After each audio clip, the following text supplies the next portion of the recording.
Hello my friends, and welcome back to the channel. Today I'm going to be leading you through this watercolor painting here, step by step.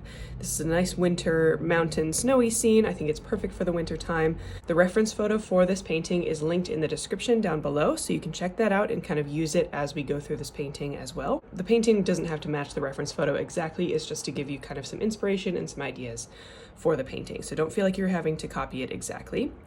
Additionally, if you want to support me as an artist, please do subscribe to the channel. That helps me out a lot. Leave a like and a comment, and then go to the description as well to see all of the different links I have in there.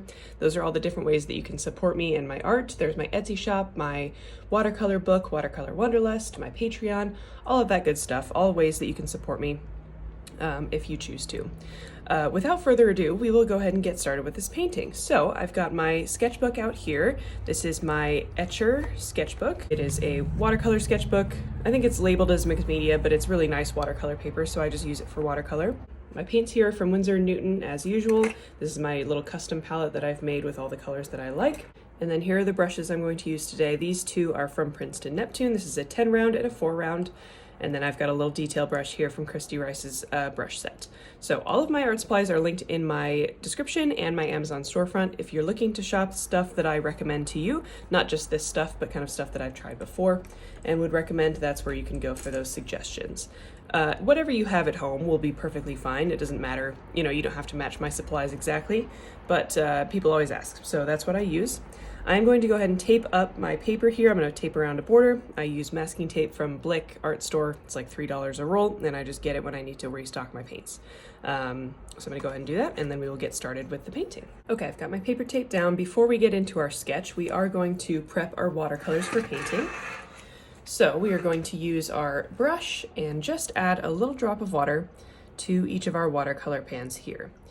Regardless of whether you're using dry watercolors like this or they're coming right out of the tube, it's good to add a little bit of water just to get them ready and slightly dissolved for painting. It's just really hard to get any pigment out of there if there's not water in there already. So we're going to put some water in here and let these soak while we do our sketch. So for our sketch here, I do recommend looking at the reference photo for this process. It's just helpful to kind of look at the photo that you're trying to replicate while you're sketching. So I'm just going to sketch out where I want the mountain to start, which is about halfway up the paper. So I'm just going to put a little line there. And then I like to figure out where the kind of peak of the mountain is, which is about halfway across the paper. And just a little higher, so maybe I'll go there-ish. And then that comes down at a less steep angle over here. So then I can just connect those dots.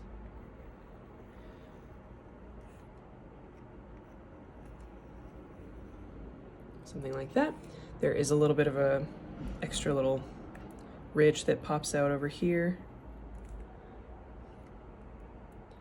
And then you can sketch a few of those little rock formations in the mountain. I wouldn't get too bogged down in the details here. It doesn't need to, A, it doesn't need to look like the reference photo exactly, but B, you don't need to add a ton of details. So I'm just kind of sketching out the major rock formations I'm seeing, like this one along the top here. And I'm just being pretty like sketchy with my pencil and making light lines, so I'm not pressing too hard with my pencil. And I'm just trying to kind of look at some of the shapes that I can see. There is another mountain over here, so I'll make sure to add that in. Looks like that. And then again, we can just keep sketching in some of these major formations, and I'm just looking a lot at the reference photo on my computer and just trying to replicate those shapes. And then there's another large one here.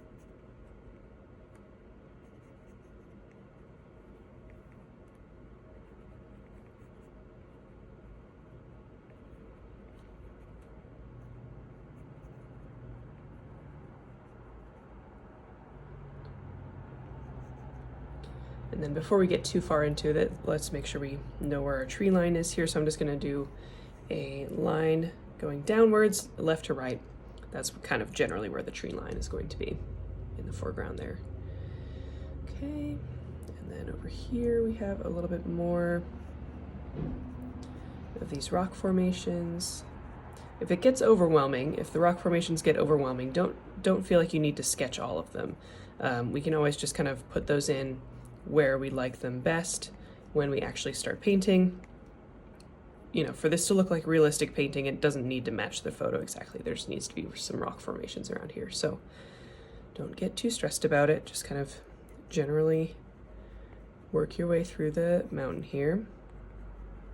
And it looks like there's one more tree line kind of this way. Or just a mountain kind of more in the foreground. So that'll be another extra little tree line there, which I don't think I included in this one. So it'll be a bonus. Okay, so I think that's all the detail I'm going to add here. If you ended up pressing down pretty hard with your pencil, that's okay. Just take an eraser and lightly kind of tap it on your sketch here, and that can lighten up those lines without erasing them completely, just so that you can still see them, but they won't show up as strongly in your final painting. Okay, so pause here until you're done with your sketch, and then we'll move on to our painting. So first order of business is painting in the sky, which is the negative space and the background. I am just going to use some ultramarine blue, which is my favorite color to use for skies. And I'm just going to get some of that into my palette and water it down quite a bit. We want a pretty light, you can see in the reference photo, it's a pretty light sky. So I'm going to water it down, and I can swatch that color for you. Looks like that. So pretty watered down. And once you're ready, go back to your paper, and we're just going to use a big brush and fill in with a flat wash the entire sky section. So I'm just going to start at the top, use horizontal brush strokes to start filling everything in. And then as I work my way down here, just before I get to the peak of the mountain, I'm going to quickly add just a little bit more water to that blue paint that we're using, and then use that to fill in the rest, just to get a little bit of a gradient there at the bottom. And then I'm going to carve out the mountain shape with my brush.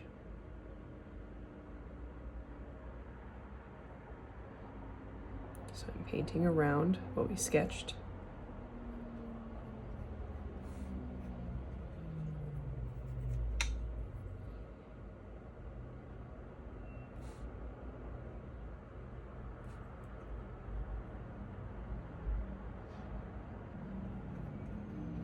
Go, get everything filled in, and we can do a couple horizontal strokes to kind of smooth that out, but don't worry too much about any texture here. Oftentimes, if you really worry about it, you'll get more texture than you want if you really try and kind of fix it. So let that dry all the way, and then we're going to move on to our next steps. So our next step is going to be adding in just some primary shadows into the mountain before we add in those rock formations. So on our watercolor palette here, we are just going to add a little bit of Van Dyke brown to that sky blue that we just used. And if you add just a little bit at a time, you will end up with a gray color. Kind of like that. We're going to keep it on the blue side, so not too much brown, a little bit more of a cool gray. And when I swatch that, so that's what the swatch looks like, more of a gray color. On our painting, we are going to start by putting a layer of clean water onto just this front mountain here. So I'm just kind of carving out reverse of what I just did with the sky section. And I'm not going to paint over this mountain in the background here because it doesn't have any shadows on it. So I'm just going to put a layer of clean water from my cup on just this mountain in the foreground and all the way down to the bottom of the page.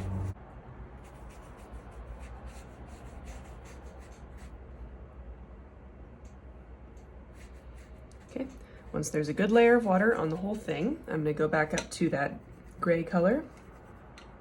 And I'm just going to put that in a few different places kind of throughout the mountain here.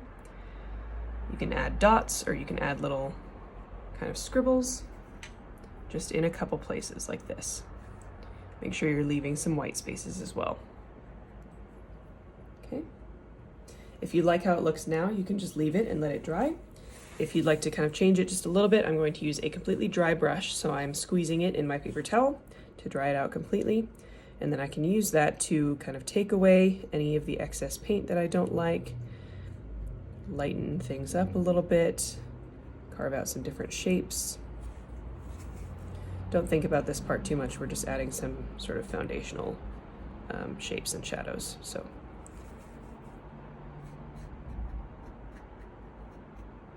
Okay, something like that. And we're gonna let that dry all the way. So next in our painting, we are going to start painting in those rock formations. So we're gonna mix up a few different brown colors. First one is going to be brown and just a little bit of blue and some water. We want this water down. This is gonna be our lightest color. So I'm just adding a little tiny bit of blue. It's gonna be mostly brown though. Something like that. Adding plenty of water. That's how we lighten up our colors with watercolor. So there's that first color there. Next color is going to be just a little bit darker, so more concentrated paint, brown and blue mixed together. And this time it's going to be just a little bit more blue than before. This will help darken it up as well. There's color number 2. And let's do one more, even darker. So we're adding even less water to this one, more paint. Really dig your brush into those paint pans. And even more blue in this one. So a higher proportion of blue, not as much brown.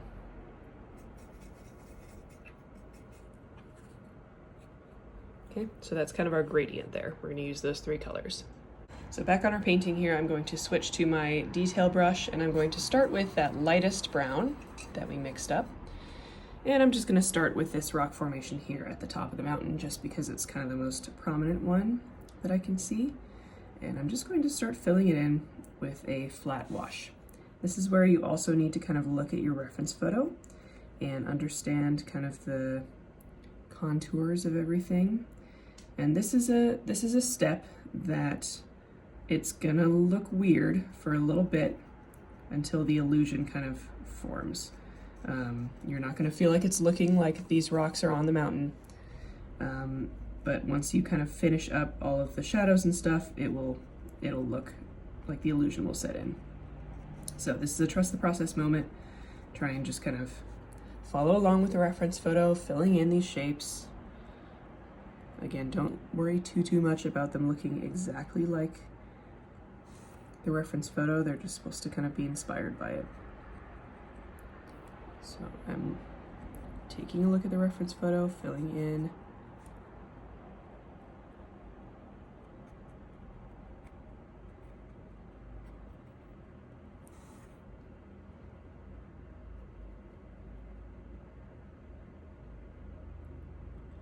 Okay, and once I've filled in with the light brown, I'm just going to switch right into my medium brown. And I'm going to use that to start adding in some of the details. So if you can see in the reference photo, there's just some texture. So I'm just going to go up and down with these lines, with these brush strokes. Adding in some shadow, increasing that shadow as we work our way to the right. And as I kind of run into paint that's already wet, that's okay. It's just going to kind of blend together. I personally like that look.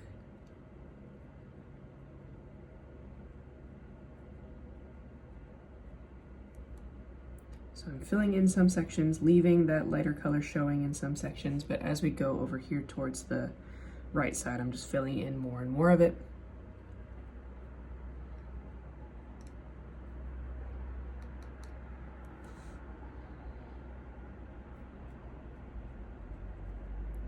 And then less as we go towards the left side of the paper here. Just some thin lines, shadows where the snow meets the rock.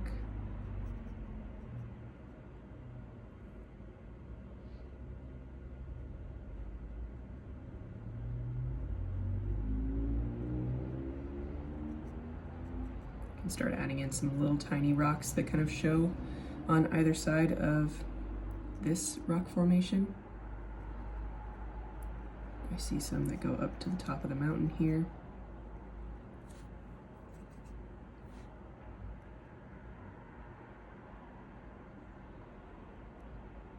And I'm holding my brush almost parallel to the paper. It just gives me a little bit of extra variance in the brush strokes here. It helps me be a little looser with the details, which I think is helpful for situations like this. Okay, adding in some little rocks, just little things kind of poking out of the snow up here.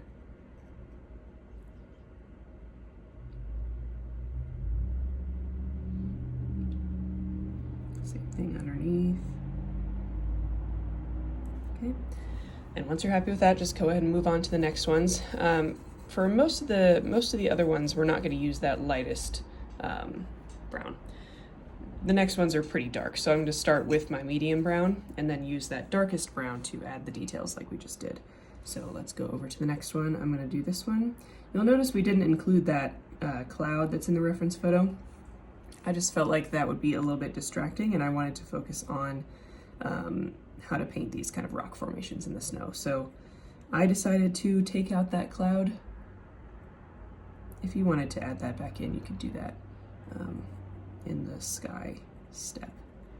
But I just kind of felt like a clear blue sky would be just as effective, and just one less element to worry about. That's the kind of thing you get to do when you're painting your own paintings.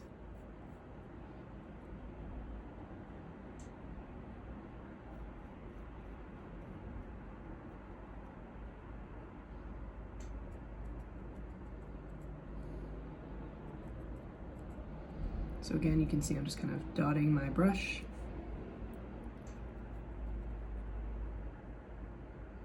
Where I want those little tiny rocks to be poking out. And then when I want some darker details, I can switch over to that darkest brown that we made and start doing the same thing as we did over here. Just the colors are just a little darker. Adding in some dots, some lines, just a little extra texture.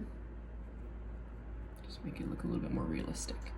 Just keep in mind the sun is coming from the left, so the shadows will be on the right side of all these formations, so the shadows will be going that way.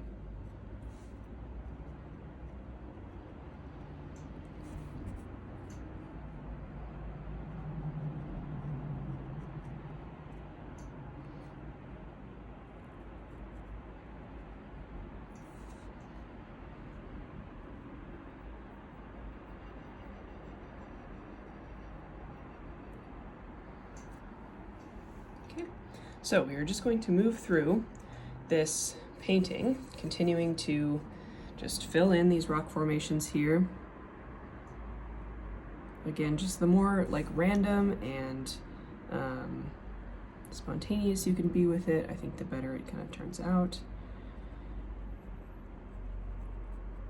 Having lots of different textures in there, making sure you're observing the reference photo.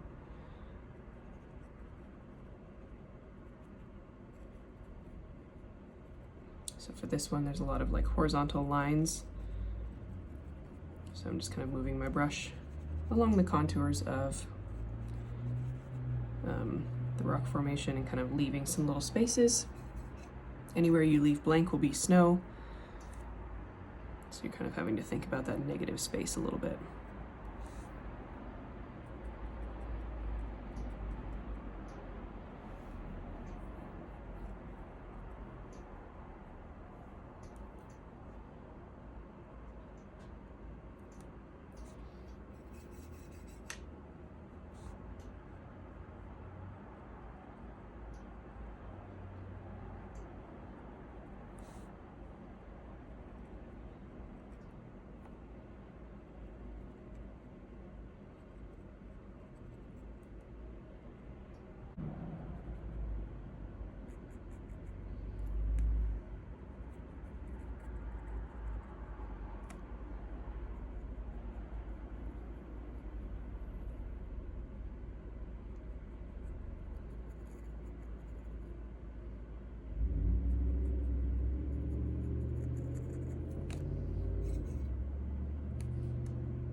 Okay, so I've skipped ahead just to save you a little time here.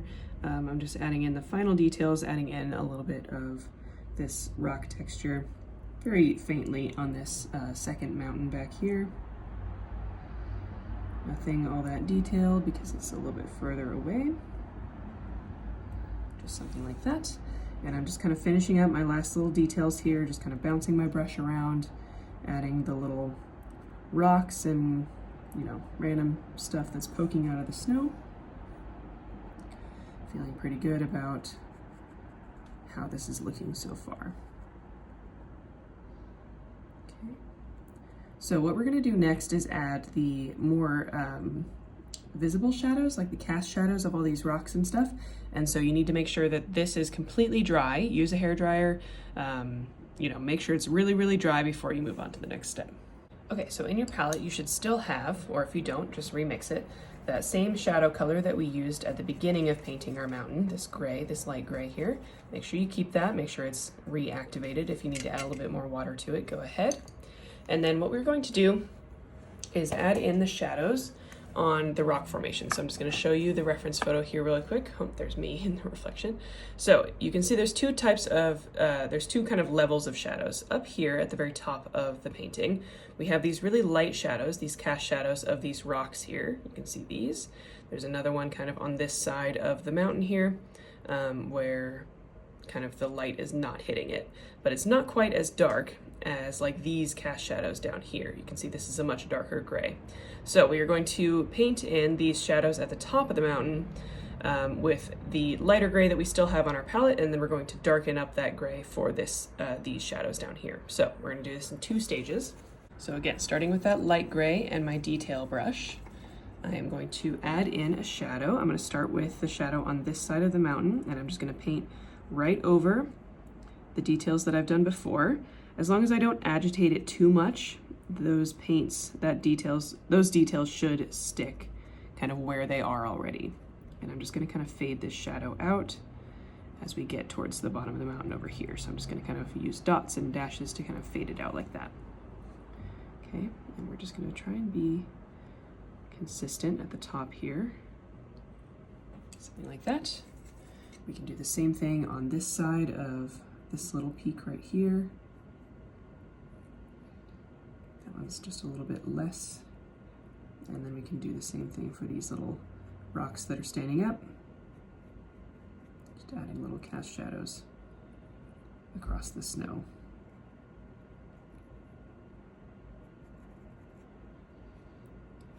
Okay, if you'd like to add a few more, it's really addicting to add these shadows. I feel like it just helps so much to making things look more accurate. So feel free to add some like in the snow, not necessarily near the rocks. You can see that there are some just kind of in the contours of the snow kind of on the mountain here. There's some kind of on this ridge line here.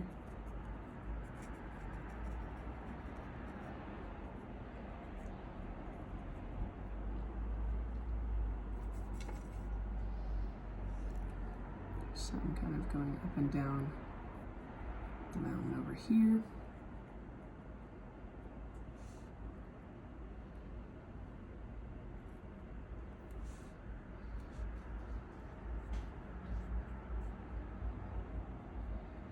And as these dry, they should lighten up pretty nicely. They shouldn't be too noticeable. Just adding a little bit of shadow and texture to the mountain here. Okay. And don't overdo it. When you're happy with that, go ahead and go back to your palette. And we are just going to add a little extra blue and brown to this gray color to increase it in value. So we're making it darker by adding more paint to it. And I'm going to add a little bit more blue. Let's test that out on our swatch paper before we put it onto our actual painting. Make that a little bit more blue, but I like that value. So compared to that gray that we had before,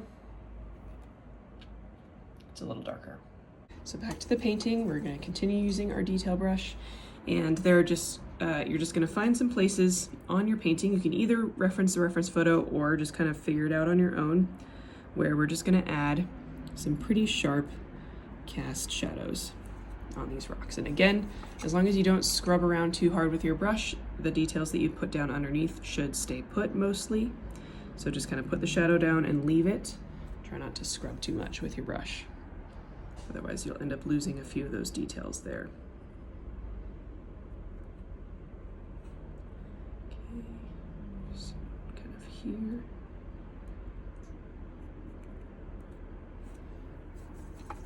I'm trying to create kind of irregular shapes. The snow is not, particularly smooth, so these shadows will kind of bend around the contours of the mountain and the snow.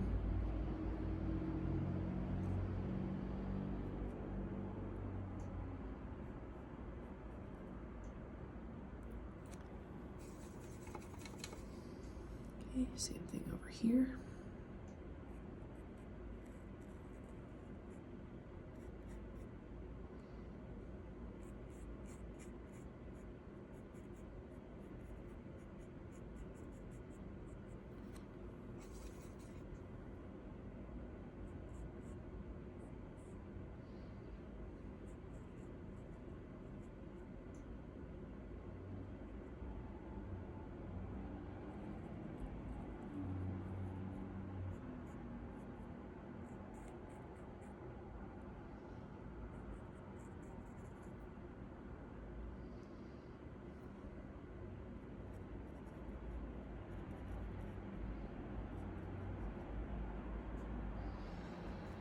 Okay, just last few, this one here.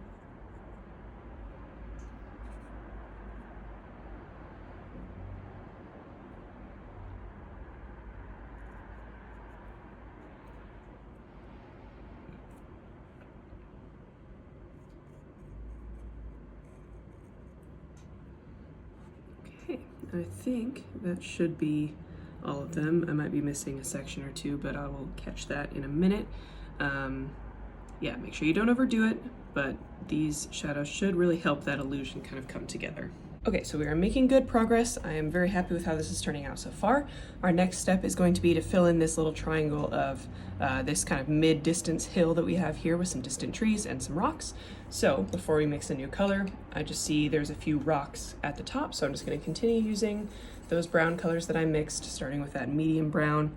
I'm going to add a few of those rocks kind of up here. I'm going to use slightly larger brush strokes here because this is closer to us, and so the rocks will be just kind of more formed. We'll be able to see the forms a little bit of them a little bit better. So I'm just going to kind of place in those rocks there, maybe one or two kind of on the hillside here, some dots. But most of that texture is trees, so we're going to get to that in a second. But we've got a few rocks there, so let's put those in. And then we're going to mix up a color for those trees. So for the trees, I'm going to use this darkest brown that we mixed up, and I'm just going to change it just a little bit. So I'm reactivating it with water, and then I'm going to add more blue.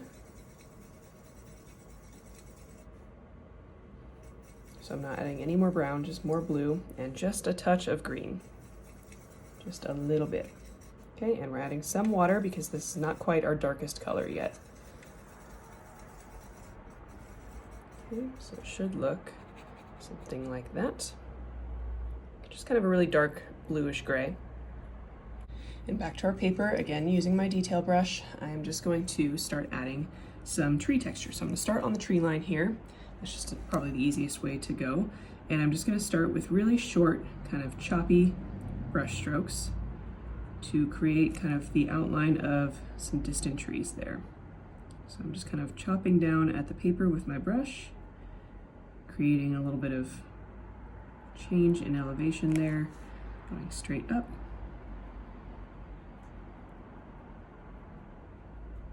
Towards these rocks here, and I'm just going to go kind of on top of, just above the rocks here, like this.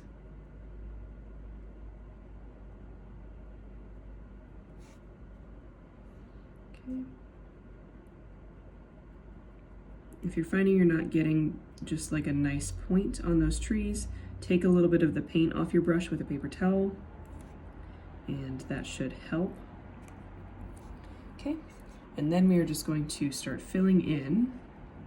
Again, continue to use these choppy strokes. These will just kind of look like trees layered on top of each other. And go into the hillside here. And then when you want to start kind of fading the trees out into the snow, you're just going to kind of start separating these brush strokes a little bit and making them thinner. So we're still adding little clumps of trees and stuff on the hillside. They're just so distant, they're just kind of like little mini triangles. So again, just chopping down at the paper, vertical lines. Continue adding these in.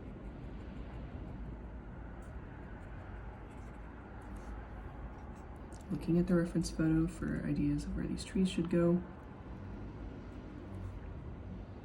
Maybe there's a large kind of cluster of them here.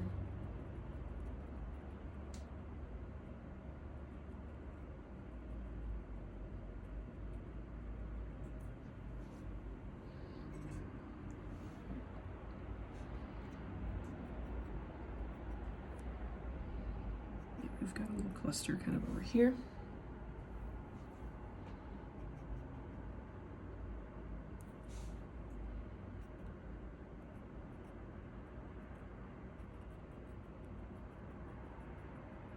And we're just trying not to add too many details, so sometimes I might just combine some of these trees, just kind of paint over them. I feel like I've added too much, if too much is going on, just kind of paint right over it. Okay, and again up here where these rocks are, we're just going to kind of do a few little individual trees.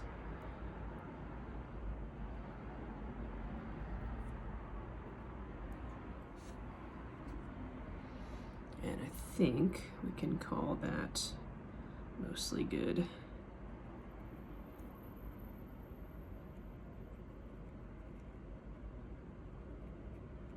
I'm just going kind of just right below this tree line in the front so that it will overlap smoothly.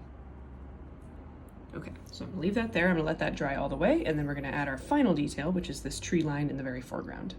Before we move on to the last step, actually, we are going to go back to our shadow gray color and just add a few kind of cast shadows in this section as well. Just kind of draw it in to the same world as that stuff up there. So this is not really necessarily in the reference photo, I'm just kind of making this part up, given where I think the shadows would be.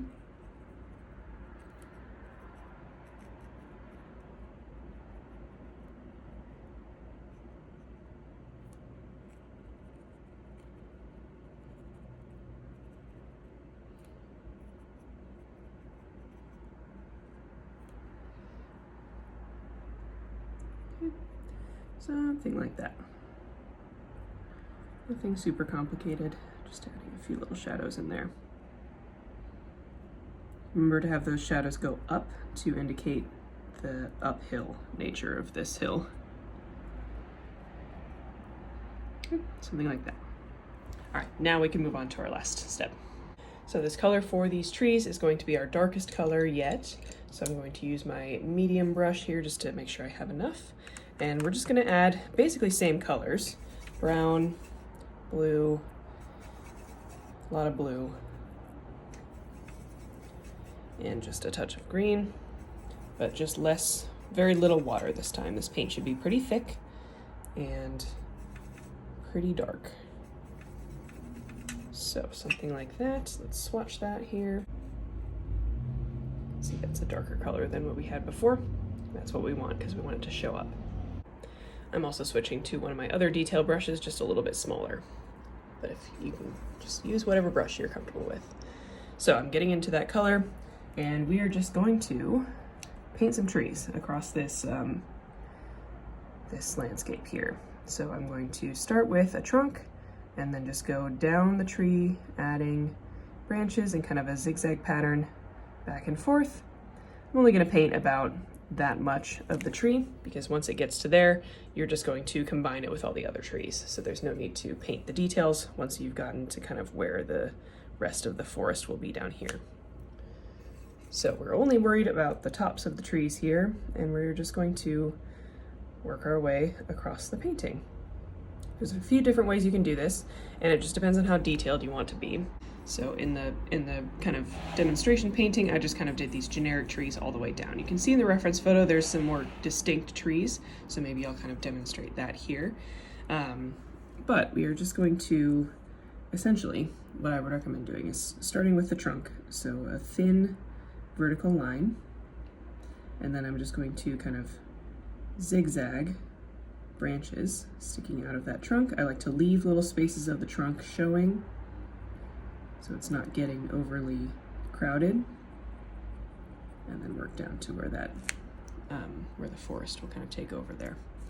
Okay, so I'm just gonna do that same thing over here. And I'm just trying to give the trees different heights, slightly different personalities every time.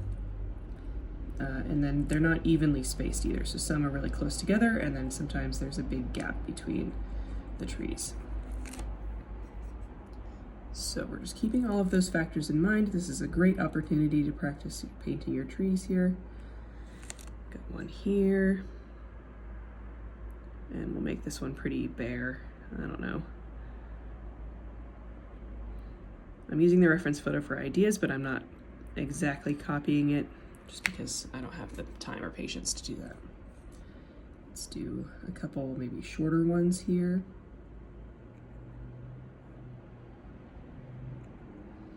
You can see how once you kind of get the hang of it, you can really churn these out.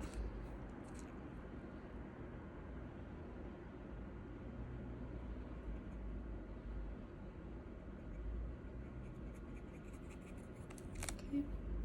Don't really worry about what's going on down here. You can just kind of fill it in, and we're gonna fill in the rest of it later.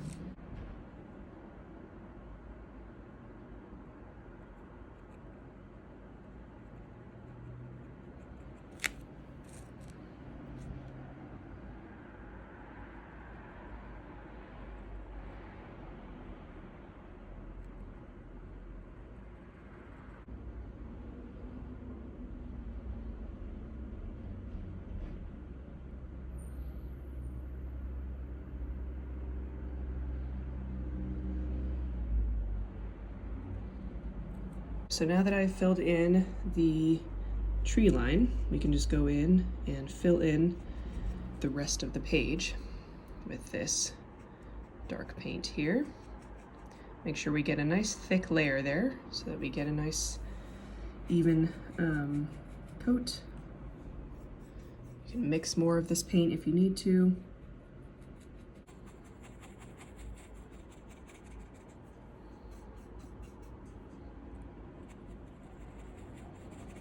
And there we go, all done. So if you end up with any texture in this section, feel free to just kind of do what we did in this distant tree section and just kind of add a little like vertical texture like this. It'll just kind of make it look like it blends in with the trees at the top. Otherwise, we can call this painting done. I'm gonna let it dry before I take off the tape though. Alrighty, so now we are all done with this painting, we can take off the tape, which is always the best part if we're being honest.